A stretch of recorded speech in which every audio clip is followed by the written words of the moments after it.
આપણા માટેનું જો કોઈ સ્વર્ગ હોય ને તો અયોધ્યા છે. એ આપણા માટે સ્વર્ગ છે. અમારે સંતો એને સાકેત ભૂમિ કહે. શું કહે? સાકેત. અમારામાં મરણ થાય ને તો અમે એમ ન લખીએ કે અમારો સ્વર્ગવાસ થયો છે ને કૈલાસવાસ થયો ને, અમે એવું ન લખીએ. સાકેત વાત થઈ. રામના શરણે જતા રહે. સાકેત ભૂમિ છે. ભગવાન ત્યાં આવ્યા. અને બે એક વાત આપણે સમજી લો ભાઈઓ બહેનો, બહુ સહજ વાત છે. જ્યાં ભગવાન રહેતા હોય એને સ્વર્ગ કહેવાય કે? જ્યાં ભગવાન રહે એને સ્વર્ગ કહેવાય ને. વૈકુંઠમાં ભગવાન જ રહેતા હશે તો એને સ્વર્ગ કીધું ને. તો જ્યાં ભગવાન રહે ને એને જ સ્વર્ગ કીધું છે આપણી પરંપરાએ.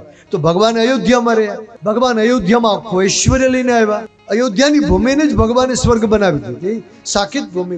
તો આપણા માટે કોઈ પણ ભૂમિ કરતા વિશેષ ભૂમિ, સ્વર્ગ ભૂમિ, સાકેત ભૂમિ હોય તો અયોધ્યા છે.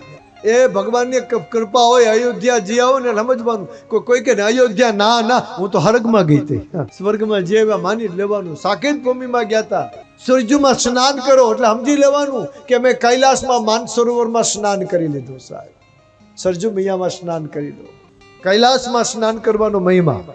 માનસરોવરમાં જે સ્નાન કરો ને એ તમે સરજુ મૈયામાં સ્નાન કરો ને એટલું પુણ્યનું ફળ તમને ત્યાં પ્રાપ્ત થાય. કૈલાસમાં તો ક્યારે જાઓ? વિઝા લેવા પડે. હવે તો 3-3, 4-4 લાખનું પેકેજ થઈ ગયું. કૈલાસમાં જવું હોય કઈ નાનું પેકેજ નથી. બહુ ફી વધી ગઈ. 3-4 લાખ રૂપિયા ભરો ને ત્યારે કૈલાસમાં તમારે માનસરોવરમાં ન્યા પહોંચો ને પછી જ્યાં જાઓ તો પાણી ઠંડુ છે.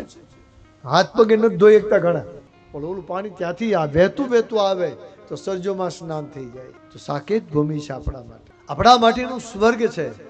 હા, એ ભૂમિ અયોધ્યાની ભૂમિ જ્યાં ભગવાન આવ્યા અને એ જ સરજુ મૈયામાં ભગવાને જળ સમાધિ લીધી.